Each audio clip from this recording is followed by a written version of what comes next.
आता पेट्रोलचा खर्च विसरा, घरी आणा इलेक्ट्रिक स्टायलिस्ट इलेक्ट्रिक गाडी। 100% भारतीय बनावटीची इलेक्ट्रिक्स ईव्ही इलेक्ट्रिक गाडी आता उपलब्ध। 5 वर्षांची वॉरंटी, आकर्षक कलर्स आणि स्पोर्ट्स डिझाइन। एकदा चार्ज करा आणि 100 ते 140 किलोमीटर पर्यंत रेंज। अत्याधुनिक सर्व्हिस सुविधा, लोन सुविधा सुद्धा उपलब्ध। आजच भेट द्या साई मोटर्स, किसान चौक, इचलकरंजी। संपर्क 93 73 27 57 52 किंवा 0230 299 77 66। नो पेट्रोल नो टेन्शन, इलेक्ट्रिकचा स्मार्ट पर्याय।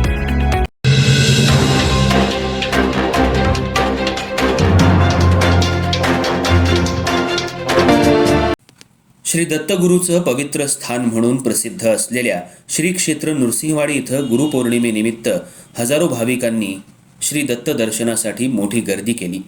महाराष्ट्र, कर्नाटक, गोवा तसंच आंध्र प्रदेशातल्या दत्तभक्तांनी पहाटेपासूनच दर्शनासाठी रांगा लावल्या होत्या। दिगंबरा दिगंबरा, श्रीपाद वल्लभ दिगंबरा आणि श्री गुरुदेव दत्त या अखंड जयघोषानं संपूर्ण मंदिर परिसर भक्तिमय वातावरणानं भारावून गेला। पहाटे 4:30 वाजता काकड आरतीनं धार्मिक कार्यक्रमांची सुरुवात झाली। त्यानंतर षोडशोपचार पूजा, पंचामृत अभिषेक, पादुका महापूजा, पवमान पठण, धूपदीप आरती आणि शेजारती असे विविध धार्मिक विधी आयोजित करण्यात आले। कृष्णा पंचगंगा संगमावर स्नान करून भाविकांनी गुरुपूजन आणि श्री दत्तांचं दर्शन घेतलं।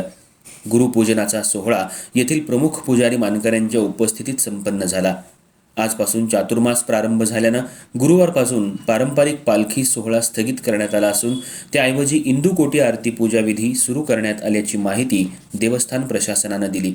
दरम्यान कृष्णा नदीच्या पाणी पातळीत वाढ झाल्यानं मंदिराच्या सभामंडपात पाणी आल्यानं आपत्ती व्यवस्थापन आणि देवस्थान मार्फत बंदोबस्त करण्यात आला। तसंच भाविकांच्या वाढत्या गर्दीच्या पार्श्वभूमीवर दत्तदेव संस्थानतर्फे दर्शन रांग, मुखदर्शन व्यवस्था, क्लोज सर्किट टीव्ही, ध्वनिक्षेपक यंत्रणा, सुरक्षा रक्षक, सूचना फलक तसंच मोफत महाप्रसादाची व्यवस्था करण्यात आली। दर्शनासाठी उत्तर घाटापासून रांगा लागल्या होत्या। गर्दीचं नियोजन करण्यासाठी 4 स्वतंत्र दर्शन रांगा करण्यात आल्या। पार्किंगची जागा सकाळपासूनच वाहनांनी भरून गेली होती। भाविकांची गैरसोय होऊ नये म्हणून कुरुंदवाड आगारासह कोल्हापूर, सांगली, मिरज, कागल, इचलकरंजी, संभाजीनगर, गगनबावडा या आगारातून सुमारे 30 जादा एसटी बस फेऱ्यांची व्यवस्था करण्यात आली होती। गुरुपौर्णिमेचा उत्सव शांततेत आणि भक्तिमय वातावरणात पार पाडण्यासाठी श्री दत्त देवस्थान, ग्रामपंचायत, शिरोळ पोलीस ठाणे यांनी मुख्य मार्गावर एकेरी वाहतूक व्यवस्था केली होती। बहुमजली पार्किंग भरल्यानंतर माहेश्वरी भवन, पाटील महाराज मठ, जगदाळे प्लॉट, कॉलेज परिसर इथं वाहनतळ व्यवस्था करण्यात आली आहे। गुरु ब्रह्मा गुरु विष्णू गुरुदेव महेश्वरा गुरु साक्षात परब्रह्म तस्मै श्री ब्रह्मा अनंत कोटी ब्रह्मांड नायक राजा धिराज योगीराज श्री नृसिंह सरस्वती दत्त महाराज। दत्त महाराजांच्या 12 वर्षाच्या तपश्चर्येने पुरित झालेली ही पावन नगरी श्री क्षेत्र नृसिंहवाडी दत्ताची राजधानी। त्या राजधानीमध्ये आज गुरुपौर्णिमा हा उत्सव मोठ्या भक्तिभावाने आणि मोठ्या आनंदामध्ये सर्व भक्तगण या ठिकाणी येऊन गुरु शिष्याची परंपरा, सनातन हिंदू धर्माला लाभलेली ही परंपरा, ह्या परंपरेनुसार आज दत्त महाराजांच्या चरणी येऊन हे सर्व भक्तगण आपली गुरुप्रती असलेली निष्ठा प्रतीक करण्यासाठी या ठिकाणी येत आहेत। आलेल्या या भक्तगणांनी दत्तगुरु चरणाची पहाटेपासून जी काकड आरती, त्यानंतर पहाटेची षोडशोपचार पूजा, त्यानंतर 8 ते 12 या वेळेमध्ये भाविकांसाठी या ठिकाणी अभिषेक सेवा असते।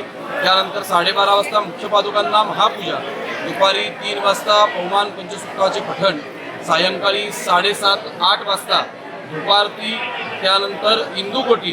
विशेष करून आजपासून गुरुपौर्णिमेच्या या उत्सवापासून नृसिंहवाडीमध्ये पालखीची जी सेवा असते ती चातुर्मासानिमित्त आजपासून बंद होते व इंदुकोटीची सेवा सुरू होते।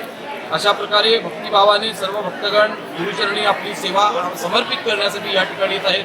सर्व भाविकांचे या ठिकाणी श्री क्षेत्र नृसिंहवाडीमध्ये श्री नृसिंह स्वामी दत्तसेवा संस्थान व ग्रामपंचायत आणि सर्वस्त पुजारी मंडळींच्या तर्फे या ठिकाणी सहर्ष स्वागत आहे। सर्वांनी गुरुचरणाची जी काही देवस्थानानं केलेली रांगेची सेवा असेल, इतर काही सेवा सुविधा आहेत, त्या सेवा सुविधांचा लाभ घ्यावा, महाप्रसादाचा लाभ घ्यावा आणि आपली दत्तचरणी असलेली सेवा समर्पित करावी। श्री गुरुदेव दत्त।